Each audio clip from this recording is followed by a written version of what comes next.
Welcome back to the Power of the W. With Father's Day coming up, I'm really excited for today's conversation.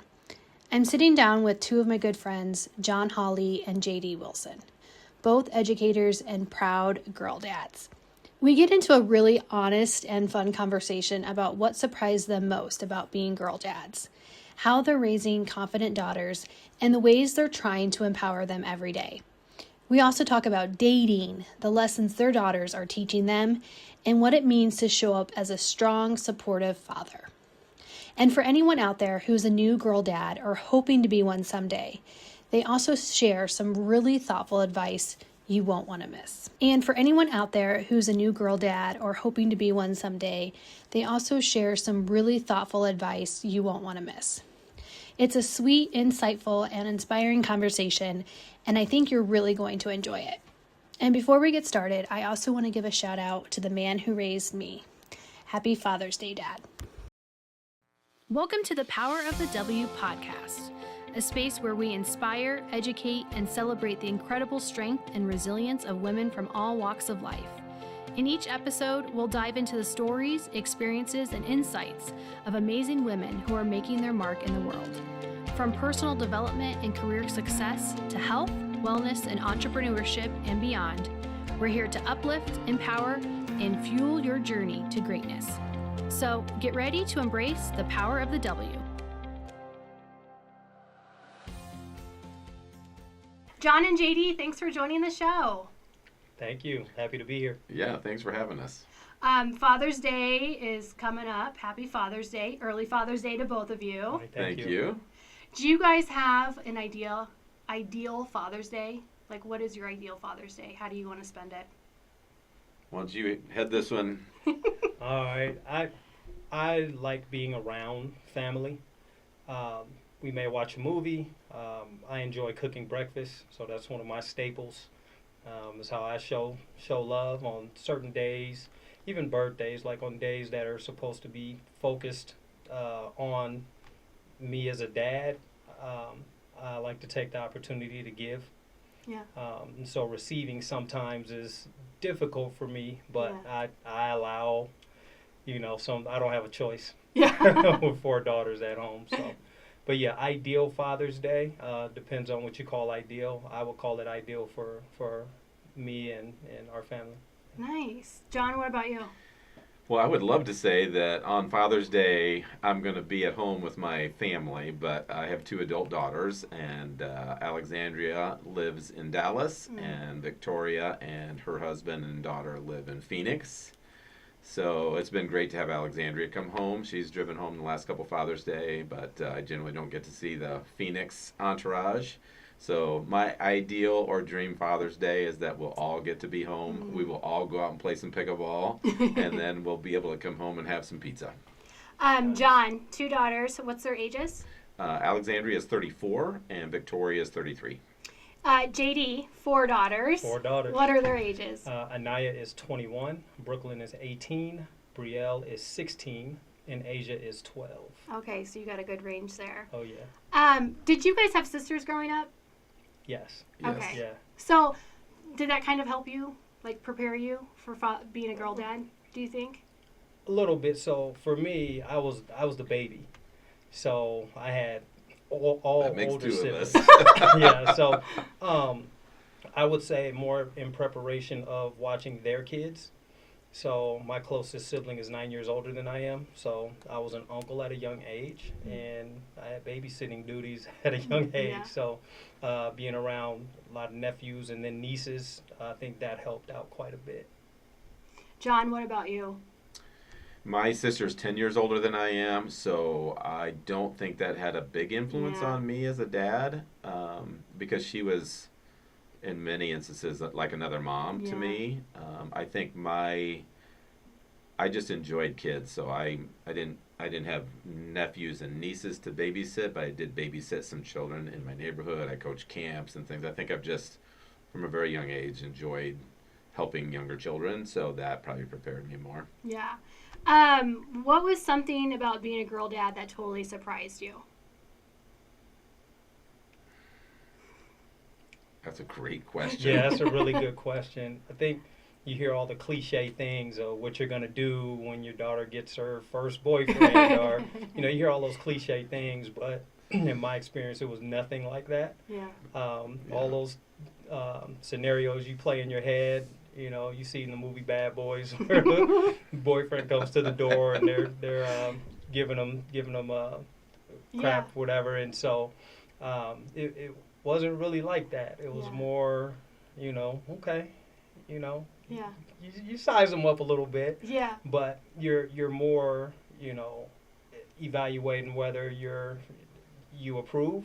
Mm. And so based on the ideals that you instilled, like, okay, let's see how they put it into practice. Yeah. So. And I think for me, it was, it's like a lot of changes that you have in your life. So, for example, I was a boys basketball coach, and then when I had daughters, I moved over to coach girls basketball. So I'm starting to raise daughters at the same time. And I remember thinking with girls basketball, like, what is that going to be like? Am I going to enjoy it? And you know what? You just step on that court, that first practice, and they want to learn and get better, and you want to do the best job you can. And so you do, and it was fun, and it was great. And I think at home, I didn't go into it with, oh man, I wish I had boys or things like that. I mean, you really don't know what fatherhood is like regardless. Right. And you just try to do the best thing. You just try to do the best you can. And so I guess it really didn't matter to me that they were girls or boys, and I quickly transitioned to coaching girls basketball, and I had all women at home. Most of the students that I taught Spanish at that time, they were females, so it's like my life was surrounded by women, and maybe that was where I was supposed to be. I don't know. Yeah. So, JD, you did bring up a question I wanted to ask was about the dating, because I'm always interested to hear that. Like, for me, I have a younger brother, and I've always been, like, overprotective of him, and I'm very much like that with my son. And he's only 7, but I always wonder what it's going to be like when he brings home a girl, because I am very, like, that's my baby. So you kind of talked about it, but John, how was that for you when your daughters started bringing home guys? Well, that was when they got to high school. I was the associate principal at the high school, so I knew all of the boys that they were dating, at least that were from that high school. They also, dated some boys from around the Quad Cities. And generally, I think it's just important as a dad to instill values in your children. And eventually they have to make good choices, right? And you then coach them on some of the choices they're making. But I don't know that there were instances where we said, oh, you don't want to date this guy. Well, I take that back. There was one. There was one. Did you say that, or did you just kind of let them figure that out? There was one where we kind of said, no, this is not going to work. But by and large, I think we as dads are doing the best thing we can. We're like birds, and we're taking care of our children when they're with us, but we're preparing them to soar on their own. And I think that's a big error that many parents make nowadays is they keep parenting and parenting and parenting, and their children, because they're over-parenting, aren't ready to soar. Yeah. And so there has to be, you kind of move from when they're little children as being directors, and I'm directing every move you have, I'm keeping you safe and all those things, to then when they get to high school, I think you're more coaching, and where I am now, I'm a consultant. And that's a good place to be too.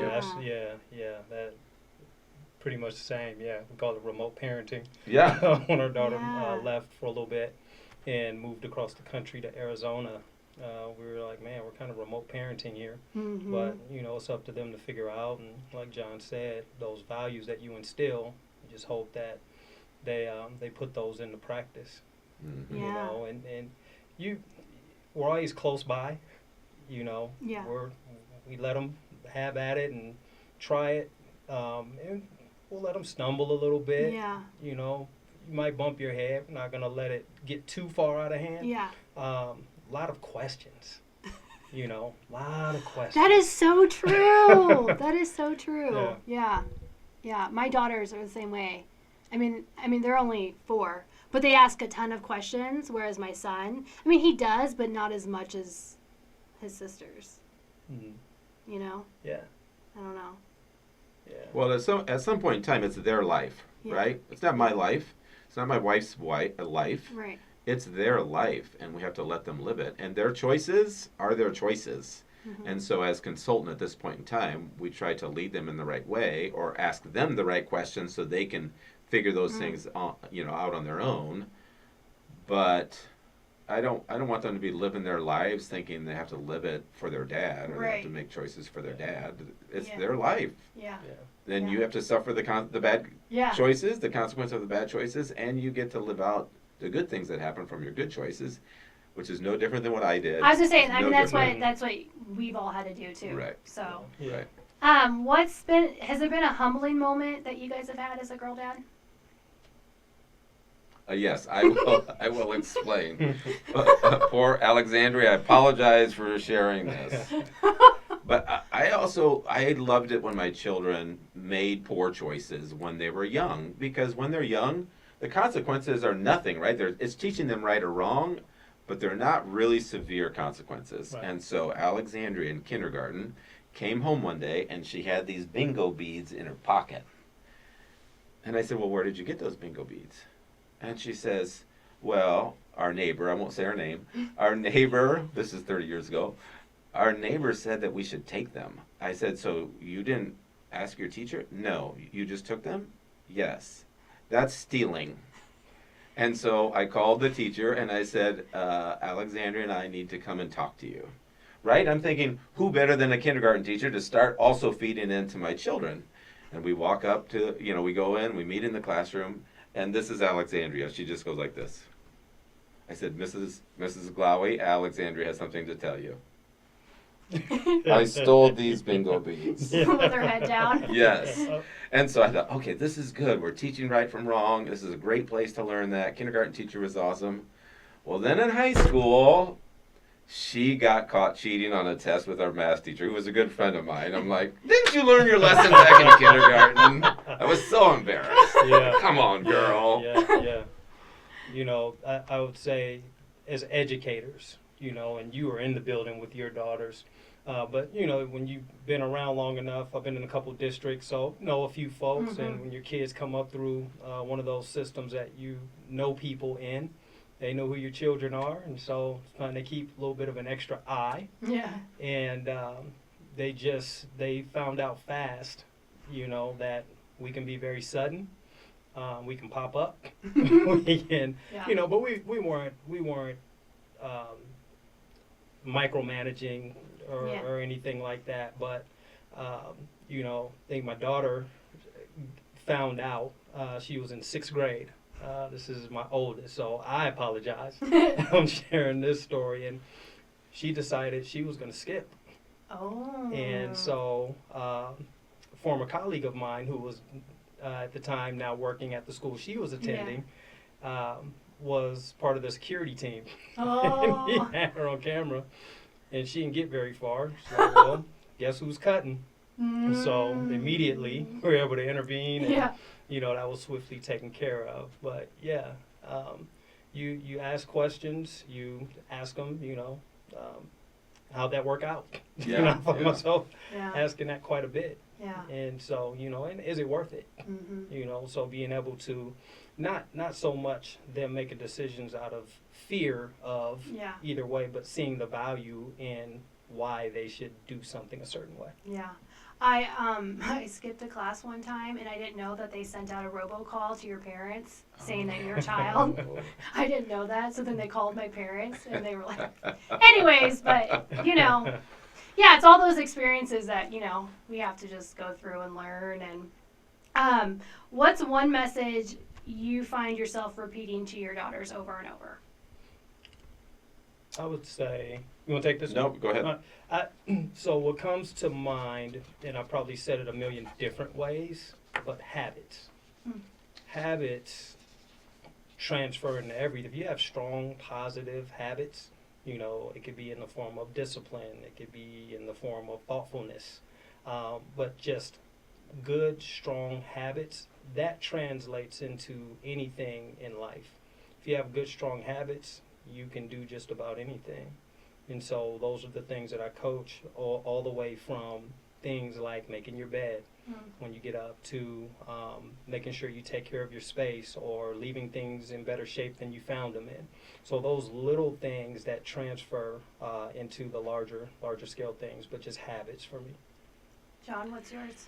Well, I go back to the values. I think my wife's name is Kim, and Kim and I have really tried to emphasize values over activities and success, and also that kind of comparison between happiness and substance. Like, it was important that we were raising our children to be women of substance, meaning how do you affect the world around you? So when you're in high school, like, okay, when they would come home, you know, a lot of parents will ask, well, how did you do on that test? Did you get all your homework done? How did you do in your practice? How many points did you score? All these like accolades and success, which to me seems a little bit more transactional, as opposed to who did you help out today? And we have a friend who gave me that. Like, we used to, at dinner time, always ask questions, and he's the one who put that in my mind. His name is Stephen Nass. But like, who did you help? How did you impact your world today? How did you make this world better for somebody else? And I think that was a key moment in our family, is when we started asking more of those questions about their character. And I do. I like that too, John. Yeah. So. Awesome. How do you guys encourage confidence with your daughters? I think for me, well, let me start by answering that as what I struggle with as a dad now, with 34 and 33-year-olds, as a male to female. At least this is my thought. I coached my girls in a lot of different sports, and what I really loved back then is we would go to the batting cage and we would practice batting. And for me, it was just, I'm doing something and I'm chatting with my girls. And I guess that must be the male in me, that I have to do something. And now I have to sit on a phone and talk to them. It might be FaceTime, it might be on a phone. And I know after about 10 minutes, I'm thinking, oh my gosh, I wish I were doing something. Walking, shooting, hitting, doing something. So back in those days, I think it just came through those everyday talks. Talking about character, talking about how you're going to practice, all those different things. But so I don't know if there's one thing or one topic. It's just day-to-day conversations that I loved when I was coaching them, either in the backyard or you know, at the field at the high school or something. Yeah, for me, it's giving them the option. You know, if there's a task that, you know, I may want to jump in and help out with, I'll use something that, you know, somebody might deem gender specific. For example, like putting a bike together, you know, or assembling something, you know, and they may want to do it. I don't want to jump in and just do it. You know, I want them to try to struggle with it a little bit, try to figure it out. And if they need assistance, I'll help them right there. So and then I'll back out. Or if they're unsure about something, say, try it, man. You know, it's the worst thing that can happen. And so confidence sometimes is built by them stumbling a bit.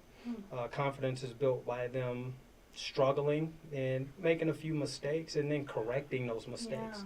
So, and then just celebrating small wins. Like, hey, man, you just had a good day today. Like, that was awesome. So just anything that you can give them to boost that confidence.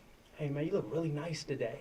I like how that outfit is, you know, so just little stuff like that to kind of, you know, make them smile before they leave the door. And then just every day, I love you.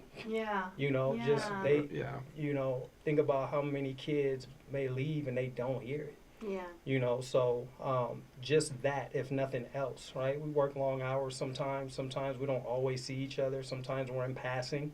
But just making sure that practice of, hey, I love you, right? If nobody else out in the world is, you know, you got to hear. So I'm glad, JD, you talked about the hard things, because as both a dad and as a principal, I think that there are a lot of parents that take away the greatest source of pride for a child, and that is when we do hard things and we accomplish them and we get over that hurdle, we feel so much pride in ourselves. I ask parents sometimes at school meetings, you don't get to talk about family, but in terms of all the things you've done, what are you most proud about? And it's always the hardest things. And when we force our children, as JD said, to do hard things and to get through it, even if we need a little bit of coaching, that builds pride. And so I guess on a Father's Day, podcast, if fathers are out there watching, is to let your kids fail, be there to help them, be there to support them. But just remember, if we don't let them do hard things, we're taking away opportunities for them to build pride. Yeah, that's a good point. Yeah. How have you taught them to use their voice even when at times it feels uncomfortable to maybe speak up or use that voice? I'm going to jump in here first, if that's okay, JD, because I think when it comes to the world we're in and the division that exists in our country, one of the things we've always tried to emphasize, in not a very diverse community where our girls were raised, that diversity matters, equity matters, all those things. Cultures matter when we value people for that beauty. But I will tell you, my daughters went to college and they both took part in some, you go to college and then like a week before they have a lot of multicultural activities and events. And both of my girls went there. And I would say they are huge advocates now for equity, for diversity. My youngest daughter, Victoria, is an attorney now. And she's having a voice for people who are on parole. And so I've learned so much from them. They've now educated me on things they know because they have very diverse friend groups. They're involved in different diverse groups where they're learning things as well. So they've gone on to use their voice for people of color, for people of different religions, people from all kinds of backgrounds. And that's one of my greatest sources of pride in them is that voice. Yeah, absolutely. That's huge. And so for me, I think about the early years. And so in those early years, giving them the chance to voice when they don't agree, and that's a generational thing. When I was growing up, I didn't have the opportunity to disagree. I didn't have the opportunity to voice, to voice my concerns or disdain for something if I didn't like it. And so creating those opportunities and then teaching and coaching them through those and then being a resource when there is a tough situation, they understand that between their mother, Ladrina, and I, where if they have a tough situation before they actually jump in, they'll run it by us. So we serve in a consultative role and able to coach them through it and hear the things that you may want to touch on, But at the bottom of all of that, you always want to be a great listener, you want to be a good communicator, but you always want to maintain respect and kindness in doing so. So we want them to be able to express themselves, but we also want them to maintain that level of those values of respect and being thoughtful and considerate and listening to other people's viewpoints. Yeah. Has there been, I guess, having daughters, has that changed the way you think as a man in any way? Yes. Yeah. Absolutely. How so? Yes. Oh, God. Who wants to take this first? I'm going to let JD. All right, JD, JD's you're got in it. the seat.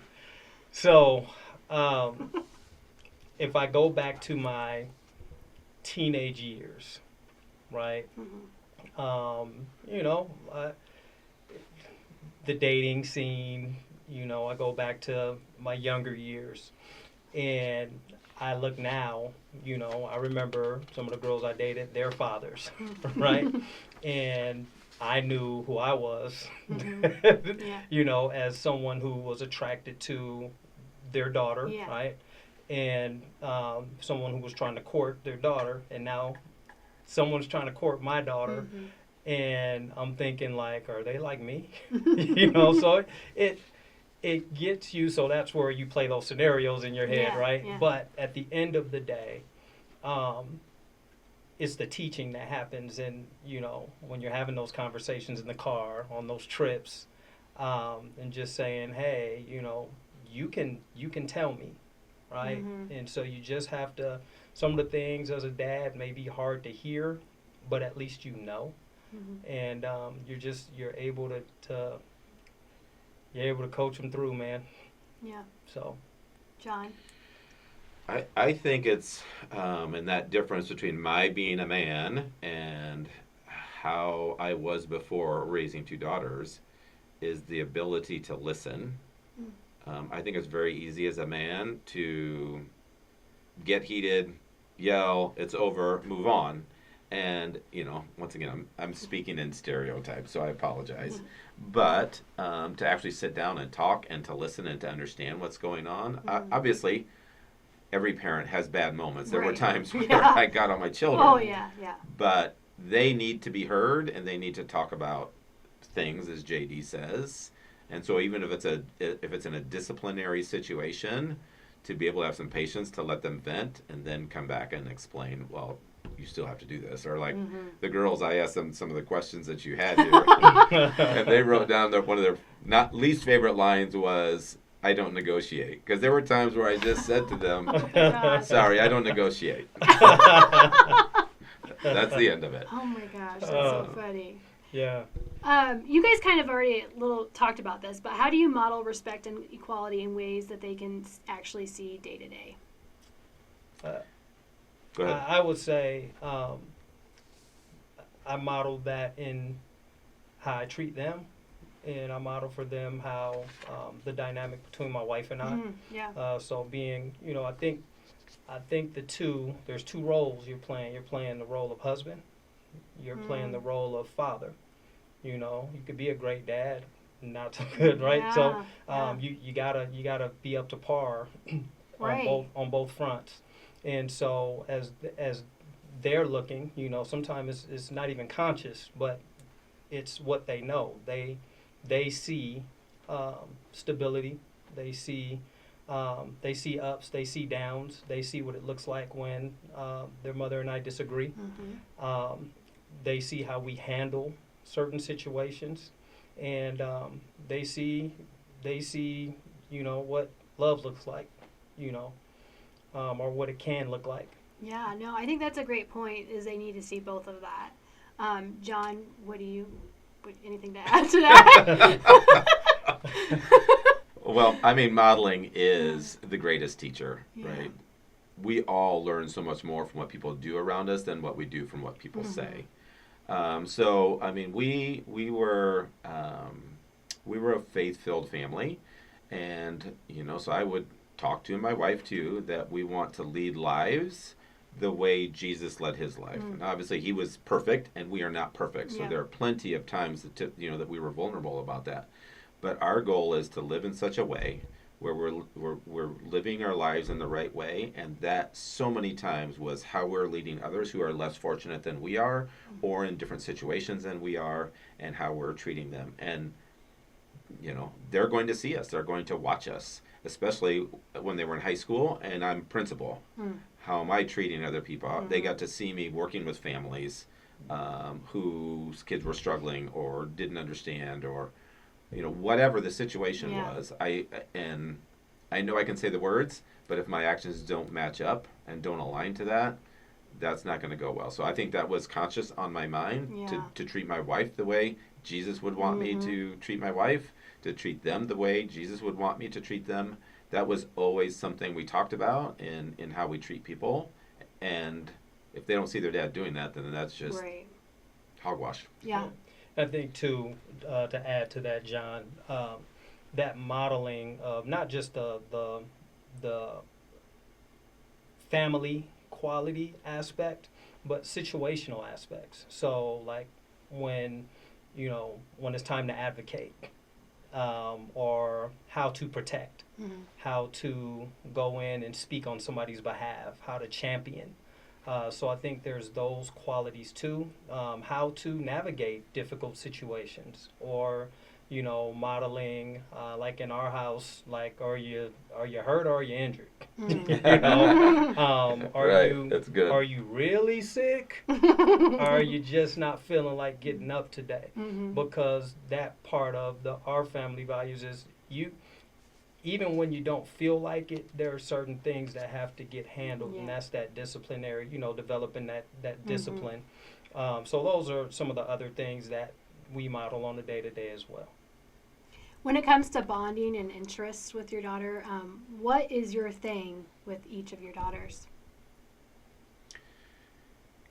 In their childhood, it was sports, Mm-hmm. but in their adulthood, it really has become, in this day and age, politics, and really the diversity equity side of that. We have a lot of conversations about what that looks like in our country, what we think it should look like in our country, the values that we live for and try to help out in our society. I'm trying to get them to want to play pickleball every time they come home, but they're not quite there yet. But I keep trying. JD, what about you? They're all different, Yeah. but that was interesting to hear you say, like, in childhood and then in adulthood. We were both coaches of our kids, and as I have one going from entering adulthood, now it's swapping work stories. Just I'm like, wow, I went from how was school today to, oh my gosh, this person at work, Yeah. that type of thing. Like, just listening to my daughter, gainfully employed, coming home and, saying, hey, can you guys keep it down? Yeah. What? But with my oldest, we have a love for music. So we may swap, like, say, hey man, have you heard this one? Have you heard this one? That was kind of our deal when she's home now, but when she was away, at school, we would swap like music or a couple videos here and there. I love documentaries. Oh yeah. And so we watch a lot of like full disclosure. Like I like watch stuff about aliens and that kind of thing. So I get guys Really? like I wasn't sci-fi. expecting that. Yeah. So I tell you what, every time I'm around this guy, You I learn learn something something. new? Yeah. so my second daughter, she likes that kind of stuff too. So I can have those kind of conversations with Brooke and like, you actually believe it too? So we bond there, and she wants to go into forensics. We know what JD does on his weekends. Goodness. And so we love that kind of stuff. That's a little bit, I don't know, you would call it just unconventional. I mean, it's more regular, more normal nowadays. Yeah. But Right. my third one, she loves shopping. She's a little princess. Yeah. Sometimes I call her a walking withdrawal. If right. it has to do with, but she really gets into like, she likes cooking. Oh. And so one of the questions was, what did you fall in love with? There's this recipe that's now like a staple in the house. Oh, really? So she got this TikTok recipe called it's like vodka pasta or something like that. Oh my goodness. It's, Really? I'll have to Good. look oh that man, it's up. so good. There's that. And then my youngest, she's a gamer. Oh.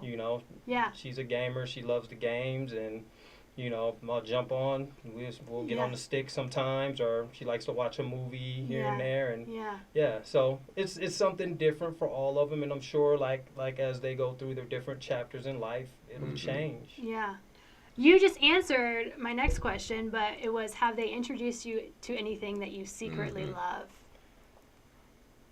I guess when I saw that question, I thought about softball, because I didn't grow up playing baseball. I grew up playing basketball and tennis and some football, but my girls, when they were young, wanted to play this game called softball, and so we got them involved. And I was teaching at the time, and I had time, so I started coaching. And one of my pet peeves is when people volunteer to do something, but they don't learn about it. So I got all the videos, and I had a basketball player who was the head softball coach at our school, and I just went to her all the time, like, Lori, come on, you got to help me. And so now my wife and I love softball. One of our things is when I finally retire, we're going to Oklahoma City. Nice. We are going to watch the World Series. Oh, We love wow. That's softball. awesome. Yeah. And it's because our daughters got interested. Yeah.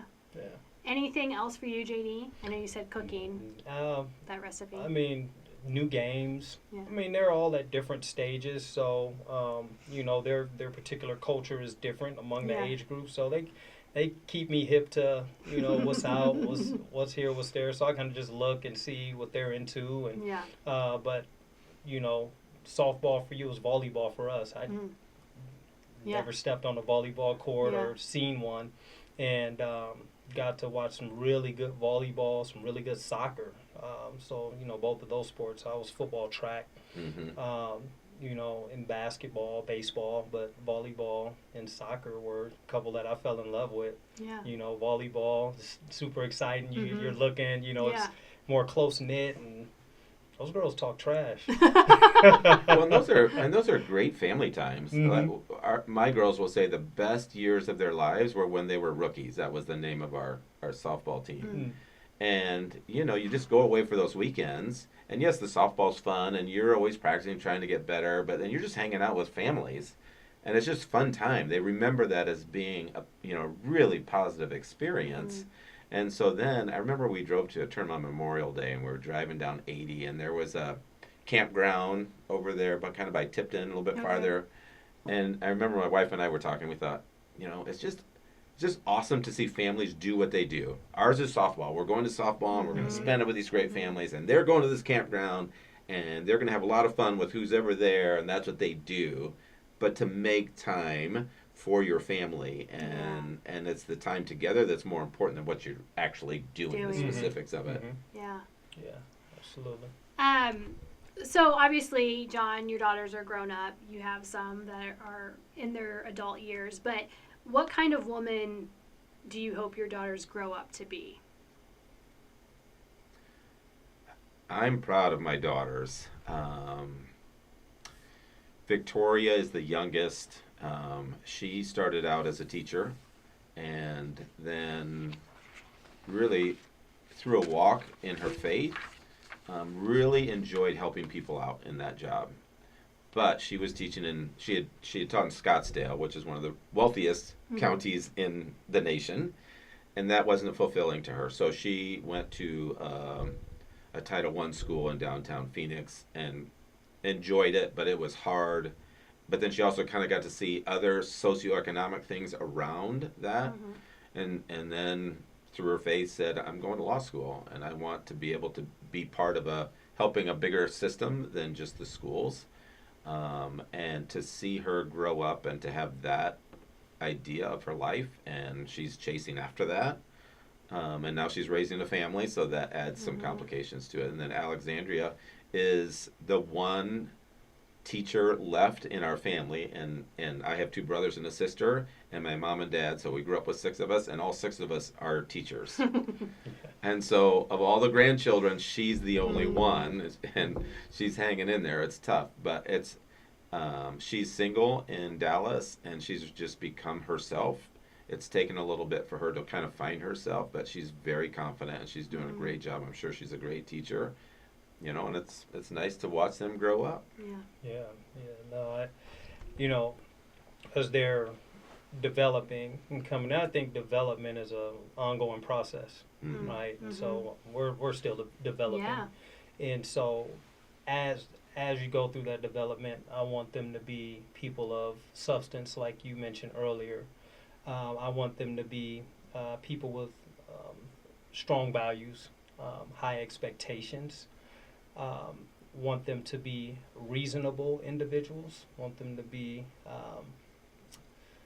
independent, not so independent that you're too proud to ask for help, when you need it or anything like that, but just independent, to have that intrinsic drive to be able to give value to the world, just be good, be good. Be Amen. good, be kind, and spread that to others. Leave your mark on the world, and we're leaders of groups of individuals, and the next level to that is being able to bring folks along with you and build other leaders along the way. So, that's spreading your talent, spreading the wealth. There's enough to go around. So, but to answer your question, Jenna, it's just wanting them to be good, good people. Yep, that's a good one. Do you have a favorite "Yes, I'm a girl, dad" moment?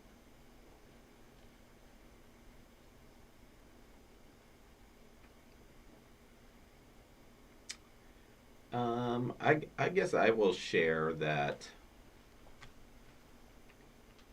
when Victoria got married, her husband's name is Freddie, and Freddie is, we love him, and he's like another son, or he's like a son since I don't have any others. But I think that great moment for me was watching Victoria walk down the aisle with a great guy who I have full confidence is going to love her every day of his life, and he's going to take care of her. I, in my prayers a lot, I say I've been loved every day of my life. My parents, I always felt love from my parents. They always told me that they love me. My wife Kim tells me she loves me. My kids tell me they love me. And I just want that for my daughters too. And I know that's going to happen. And she has talked about, like, especially now after the fact, she says, I think I married my dad. Like, we're the least clean guys in our family. But we laugh a lot and we enjoy life a lot. And so I think that's my proud moment. Oh, that's awesome, man. And I think for me, it's, I like to go back, right? Because I'm looking at the time, looking from the beginning to the present, right? To the what I would say finished product, so to speak. Watching the ups and downs, I think what makes us so proud is because we've been with them in the trenches when they were at their lowest, and you've been able to help them or see them out of their troubled times, and so helping them navigate adversity for them to overcome that and finally have something that they can celebrate. And when you hear people, you hope that when your family goes out, they represent well. And so when you hear people come up, oh my goodness, is that your daughter? I saw, oh my gosh, she's so nice or so respectful. Or when you hear people speak highly about your kids, that makes that's a proud dad moment for me to hear, like, oh man, like she's killing it over here in this space. Or so when I hear things like that, that makes me really proud. One word your daughters would use to describe you. Nonchalant. Really? Nonchalant. Yeah. I'm going to look and see if they actually wrote this down. I would love to know what your daughters would say about you, John. Well, they have more than one word. Fun, leader Fun? by example, generous, goofy, energetic, wise, safe. Did you come up with this list? I sent them the same questions you sent us. Did you just fill this out? No, I'm just kidding. That's very sweet. That's all. That's very sweet. Cool. That's very sweet that your daughter said that. Yeah. Well, I guess a lot of this is sharing our experiences, but if I were to give advice to younger dads, one of them is to have a long-term view. Life is hard. Making ends meet is hard. Living day by day is a reality for most people. But if you don't have a long-term understanding that this isn't a week-long job, it's a lifelong job. So think about what JD's saying. We knew early on these are the values we want our kids to have when they're in adulthood and on their own. Like JD said, we want our daughters to bring value to others in this world. Plain and simple. Bring value to other people in this world, and have your character and lead by example. And don't get stuck in the day by day, because it's a long time. So I think I said this in the last one. Sit down, write down the characteristics you'd love to see your child have when they're on their own. It's not going to be dependent. It's not going to be, you're going to say, I want them to be independent. I want them to be able to be resilient because life is tough. And then think about how you want to parent based on those characteristics. Think long term. And now that's what we do as the dads with more adult children is they're just looking at life in their 20s. They're not thinking about retirement. And I'm the dad saying, well, you got to have some money in that retirement fund before you can retire. But anyway, just that's what I try to offer now is what's that long-term view, look like. Yeah. Can you see yourself with this gentleman you're dating for your entire life? Can you see living like this? Because he's probably not going to change that much. Yeah. Can you see yourself living in this job for the next 35 years? Can you see yourself living in this city for the next 35 years? What's Yeah. your long-term view? Yeah. Yeah. And that was actually my next question before we wrap up, is just like, what advice would you give to other dads raising strong girls? JD, what's your advice? I would just say, like, starting out, be there. Yeah. 2 words, man. Mhm. Be there. And, people have different parenting situations, but just be there. That doesn't mean only the big things like graduations and ceremonies and awards and talent shows and stuff like that. Be there, right? Be there when they need somebody to call. Be there when they need to bounce an idea off you or tell you about their day or ask you for advice. Be there at that sporting event, even if you can only make it for 5 minutes, right? Yeah. And if you can't be there, ask about it. You know what I mean? Yeah. So just finding different ways to be present for them. And not just being present. I think the other layer to that is being present in a way that is meaningful to them. Mm. Right? And so you talked about, like, what's your thing with, each of Yeah. your daughters. Being there in a way that's meaningful to them, right? I think is key. And that doesn't necessarily take money.